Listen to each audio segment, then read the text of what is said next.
Hi, this is Scott Garibay, and today we're going to be talking about Dungeons & Dragons, and specifically, I'm going to be making the case that the purpose of Dungeons & Dragons is to equip Dungeon Masters and players to grow, rather than equipping Dungeon Masters and players to have fun, all right? Now, one, I understand that this is a bold statement, and I need to make my case for it. I need to present some evidence, and I also am 100% aware that this is 180 degrees opposite of what the vast majority of D&D commentators on YouTube will tell you. All right, so let's get into it. All right, so the reason why I'm talking about this today is a gentleman by the name of Jacob Hurst. He makes one-page dungeons that are system agnostic, so you can use it to play Dungeons & Dragons, Maze Rats, Tiny Dungeon, 2E, Index Card RPG. His content is amazing. He's a really powerful artist, both writing and visual artist. Really great content. Check him out on Twitter, Jacob Hurst, H-U-R-S-T. And he retweeted someone else's tweet and commented on it. So the other person's tweet, and the reason why I don't remember that person is they didn't use their real name, and I don't really pay attention to anonymous names on the internet. It's good policy overall. So the other person had said, you don't need a new RPG, you need new friends, right? And Jacob Hurst said, this is truth that few want to admit, right? Now, I love Jacob Hurst's work. On this particular tweet, he's 100% wrong, right? And so I'm just calling this out, and I'm going to explain why this is incorrect, okay? All right, now I definitely understand where this is coming. So let's talk about that original tweet. You don't need a new RPG, you need new friends. This is a deep topic on, and I'll try to keep it short, on Twitter that's discussed. Twitter has an awesome Dungeons & Dragons verse, and so this is discussed pretty in depth on Twitter. And the idea is, people keep jumping to a new game, and the reason why is they bring their friends to D&D, and all their friends are like, oh, I made a new dwarf, and this dwarf is going to murder goblins, right? And then they get sick, and then the dungeon master gets sick of all their friends making dwarves and murdering goblins, right? And they're like, oh, I know what I'm going to do. I'm going to get Powered by the Apocalypse. I'm going to get Dungeon World, Powered by the Apocalypse Dungeons and Dragons. And the whole game is built to highlight role play. And now we're going to have a community theater rather than my friends playing dwarves murdering goblins, right? And then they take their friends to PBTA Dungeon World, Powered by the Apocalypse Dungeon World, which is Dungeon World, right? And yeah, so they so they take them over to Dungeon World. Amazing game by Sage Latura and Adam Cobell, and then they make dwarves and they murder goblins, and nothing changes, right? And so that's what that guy was saying that's what that person was saying when he said, you don't need a new RPG, you need new friends, right? Now, I think this is fundamentally wrong, right? The only reason you end up with that supposition, you don't need a new RPG, you need new friends, is that comes from when you think the purpose of Dungeons & Dragons is to have fun. The purpose of Dungeons & Dragons is not to have fun. The purpose of Dungeons & Dragons is to grow. Now, I will present more evidence to this, but I got a little bit more before we get there. All right. So basically, I want to tell you a story, and I think, this is why I feel so strongly that people who say the purpose of Dungeons & Dragons is to have fun, and there's a whole bunch of things that are connected to that. One of the biggest ones they'll say is, as long as everybody's having fun, you're doing it right. It's absolutely horrible advice for Dungeon Masters and players, and it's led a lot of people wrong. And I really want to correct it. So that's the purpose of this video. But first I'm going to tell you a story, okay? So the year is 1988. Scott Garibay is a senior in high school, and I'm about a month and a half from going to Millersville University to study political science, right? And I work at a small amusement park, right? Small amusement park. It had 4 attractions. It had a street hockey attraction. It had a go-kart attraction. It had a slip and slide, right? I think the slip and slide was called the Twisty Lightning, right? And it was really fun. And then also it had mini golf. So it had street hockey, water slide, go-karts, and mini golf, okay? It had a snack bar too, all right? So I work here, and I worked, and I was, excuse me, I was the pit lead for the go-karts, right? One of the pit leads for the go-karts.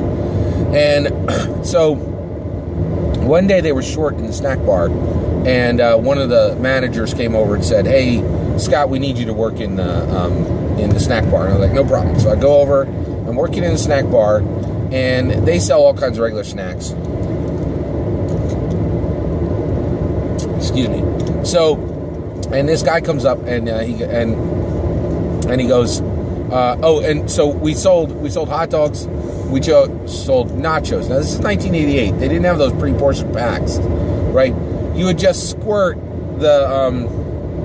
It was just one big cup. It was just one big container, and you would squirt the cheese on top of the nachos. There wasn't even a corned off cup on the side for the cheese where you would dip, right? Like I said, this is a small amusement park, right? So you just squirt the cheese on top, and you'd pump it, right? And you'd move the nachos around underneath the squirt cheese, right? So this guy comes up and he goes, "Hey, I want a cheese dog." And I was like, "Oh, I'm sorry, I can't give you a cheese dog because we have hot dogs and we have nacho cheese. We have nachos, which you can get with cheese or no cheese." And he's like, "Listen, just take the hot dog and squirt the cheese on the hot dog." Right? And I'm like, "I can't do that." And the reason why is that's two different products, right? And I would do it for you, but if I get my register wrong, I'm going to be in a lot of trouble at the end of this shift. I'm sorry, I can't do that.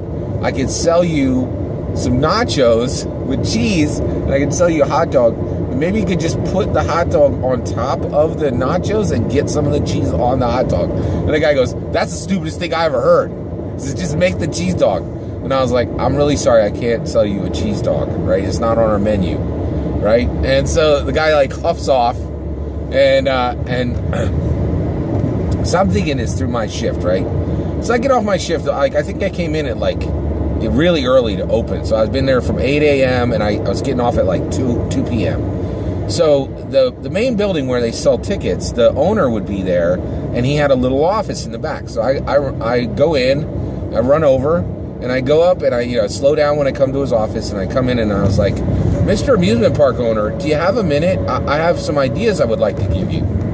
And he takes his glasses off, and he looks up, right? And then he doesn't say anything, right? He just looks at me, and I was like, I guess maybe I should talk now, right? So I said, "Hey, listen." So I explained the situation to him, and I said, "We could sell." So I told him the whole story I just told you, and I said, "We could sell a cheese dog, right? And we could call that cheese dog the Cheesy Lightning, right?" And I'm excited, right? Because I think this is a great idea, right? And I was like, I think this would sell. I think people would really like it if we just listed if we listed Cheesy Lightning right on the menu, people would buy it. And he looks at me for a minute, and then for just a few more seconds, and he goes, he said, "Scott, where do you work here again?" And I was like, "Well, I'm a pit lead over on the go-karts." And he goes, "Well, your actual title is go-kart attendant." I was like, "Okay." So then I didn't say anything. And he says, "And you work with the go-karts. You take the go-karts out at the beginning of the day, and you watch people ride the go-karts around, and then you put the go-karts out back at the end of the day, right?" And I was like, "Yeah." And he goes, "Scott, have you ever designed a food product?" And I was like, "No." And he's like, "Your idea about what to call the cheese dog, that's called marketing. Scott, have you ever put together a marketing plan?" And I was like, "No." And then he just stared at me again, right? And didn't say anything else. And then I was like, "Oh, okay." And I just realized to myself, okay, I guess the conversation's over now. And so I just start walking down the hall, right? And I get 5 feet, and he goes, "Scott." So I come back, stand in the doorway, and he says, "I'm going to tell you a quick story." And he goes, "My father was in World War II. He had a friend named Randy. My father and Randy were in the trenches in World War II, and the Germans were shooting at him. And Randy, 2-3 times a day, would pop his head up to see what the see what the Germans were doing, see what they were preparing. And his sergeant would yell at him and say, Randy, get your head down. You're going to be seen by the Germans, right? And my father listened to that sergeant, and he never poked his head up. But Randy wouldn't stop, kept poking his head up to see what the Germans were doing. You know what happened, Scott? And I was like, and I didn't say anything, and he was like, Randy went home in a pine box, Scott. Randy went home in a pine box.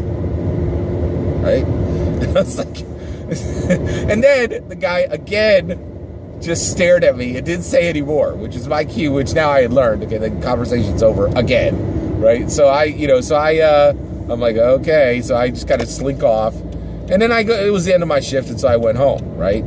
But I heard what he was saying. He was saying, Scott, stay small, don't be seen, right? And guess what? That dude was the first in a long line of people to tell me to stay small and not to be seen, you know? And I didn't say this to that guy at that point, and it wouldn't be appropriate for me to have said that, because I had a job there, and that job was very lucrative, and I really liked it, right? It wasn't lucrative. It paid fine. It paid minimum wage, actually, which was helpful, and I loved the job. It was really fun driving the go-karts around, right? And so, and honestly, you know, the guy was kind of a jerk to me, but he was also my employer, and he did supply me with a job for like 2 years. I had that job. I had it in my junior year and my senior year of high school. And so, so the point is, right, he was like, stay small, don't be seen, right? That's what he was saying to me, right? And to this day, not to him, but to you guys, I'm going to say to him, fie to that guy, fie to him, right? And anybody who tells you to stay small and don't be seen, fie to them, right? That's what I say, right? Now, here's the point. Here's the connecting tissue, right? People who say the purpose of Dungeons and Dragons is for dungeon masters and players to have fun is saying to Dungeons and Dragons, stay small, don't be seen. And Dungeons and Dragons has been listening to them, right? We as dungeon masters and players think that the purpose of Dungeons and Dragons is to have fun. Wrong, right? Dungeons and Dragons can do more than work in the go-kart pit, right? Like, that's the point, right? When people say, oh, as long as everybody's having fun, you're doing it right. That's incorrect. And they're saying, oh, you don't need to read the full rule book. You don't need to play by the rules, right? You don't need to have deep knowledge of the game, right? You don't need to spend hours preparing your game, right? It's all saying, stay small, don't be seen, Dungeons and Dragons. The only purpose of you is for me and my friends to have fun, right? And I'm saying that's wrong. The purpose of this game is to grow, right? And I'll present a little bit of evidence for that. But I want to call this out right now, right? The people who say that the game of Dungeons and Dragons is for having fun, not for us to grow as people, are telling Dungeons and Dragons, be small, don't be seen, right? And guess what? Dungeons and Dragons has listened. It's 10 million players in the world who played Dungeons & Dragons last year, right? It's actually 9 million, sorry. And 9 million, that is super tiny. It is ridiculously tiny. Our hobby has been tabletop role-playing games is absolutely dwarfed by board games and video games, and it should not be, right? Video games should be a blip on the wall compared to Dungeons & Dragons because it's a million times better. Those scrub screen games mean nothing compared to the beautiful, literature vector, art vector, game vector that Dungeons and Dragons is, right? The video game should be a minor hobby compared to our hobby, but it's not. And the reason why is the publishers of Dungeons and Dragons for all the years have listened to the naysayers, have listened to the people who have said the point of Dungeons and Dragons is to have fun. Be small, don't be seen, right? And that's what's happened with Dungeons and Dragons. It's been made small. It's been made to not be seen, right? I contest that Dungeons and Dragons is the greatest growth engine for intellect, creativity, and artistry that has ever been created in the history of mankind, bar none. Right? It is an incredibly powerful art vector, an incredibly powerful game vector, and an incredibly powerful literature vector, right? And that when you play it, you will have a stronger intellect. Your creativity will grow, and your artistry will grow, and your social skills will grow. Your humanity will grow, right? Because it'll, okay, now, why do I say this, right? So let me give you the evidence. We're supposed to have fun. What's sitting right in the middle of the game? Alignment, which means the first thing you need to do when you make your character is say, am I good? Am I neutral? Or am I evil? Right? Who on earth says, let's do a search of the morality of your soul to start our fun? You know who else talks about that? Churches. Right? Like, and churches aren't places where you think, oh, I know what I want to do. I want to have fun. Let's go to church. Right? Morality, alignment deals with morality. It's the first thing you run into on your character sheet. Are you kidding me? Why do you think that they put alignment in the game? It's there because the purpose of the game is to grow you as a person. The first thing you're thinking, it's Mr. Miyagi saying the purpose of karate is for defense, right? Like, nobody wants to hear that nonsense. And boy, does nobody want to talk about alignment today. In fact, I'm predicting now that there's going to be a huge discussion to take alignment out of 6th edition, right? And my point is, no, you can't take it out of line because Gary Gygax put it there, and he put it there because the purpose of the game is to grow as a person, not to have fun, right? Oh, here's my next one, right? What do you think of when you think of fun? Do you think of 750 pages of reading? Because that's what Dungeons & Dragons is.